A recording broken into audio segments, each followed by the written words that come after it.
मूर्ख माण्हू करे थो छा थे, नेठ त है जग छॾणो आ, चइनि ॾींहंनि जो जगत तमाशो, अंते अगन में जलणो आ।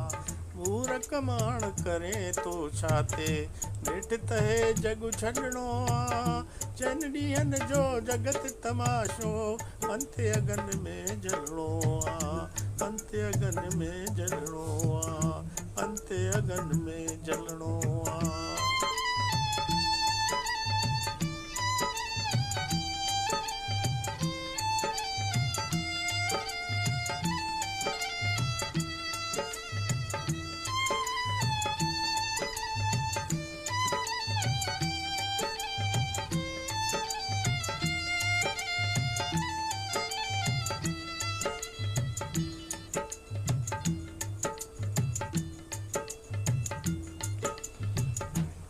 जिन जे लाइ तूं कूड़ कमाए, संग न हलंदा मन से ई, ॿाहिरि भाट कुटुंब कबीलो थींदो कोन संगेली। काल जो ईंदो की न छॾींदो, मारे तोखे मात कंदो, दीन दयाल बिना तुंहिंजो कोई दुनिया में न दादु कंदो। घर जी नारी प्राण प्यारी, मिट माइट बाकारींदा, मारे ॾियो रखे मथन खां प्रेत प्रेत पुकारींदा। चार ॼणा चिखिया सां हलंदा, चार ॼणा चिखिया सां हलंदा, खणी त ईंदा मसाणनि में, कुंड कठिन जा रखी मथां खां, साड़ींदा ॿिनि मिंटनि में, साड़ींदा ॿिनि मिंटनि में, साड़ींदा ॿिनि मिंटनि में।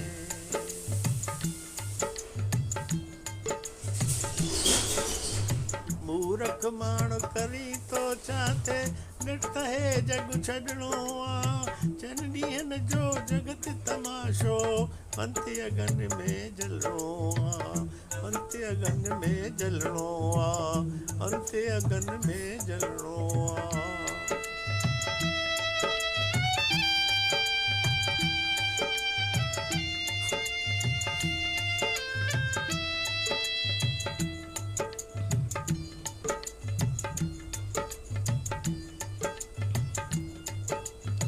तोखे तुरंत साड़े पोइ वागू घर ॾेवारींदा, करे कणाव कठा थी वेंदा, वंडे विराए खाईंदा।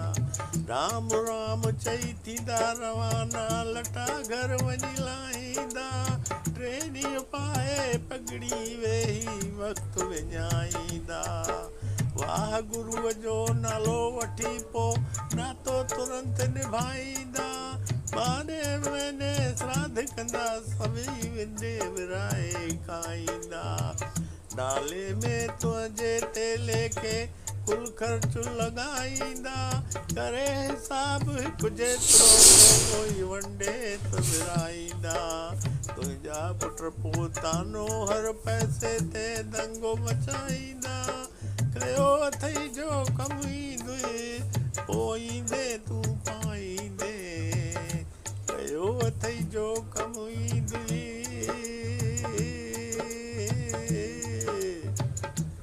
कयो अथई जो कमु ईंदुई, पोइ ईंदे तूं पाईंदे। राम नाम जो नालो जपे वठो, न त पोइ मन पछताईंदे, न त पोइ तूं पछताईंदे, न त तूं पोइ पछताईंदे। मूर्ख माण्हू करे थो छा थे, नेठ तहे जग छॾणो आ चइनि ॾींहंनि जो जगत तमाशो अंते अगन में जलणो आ अंते अगन में जलणो आ अंते अगन में जलणो आ अंते अगन में जलणो आ अंते अगन में जलणो आ अंत अगन में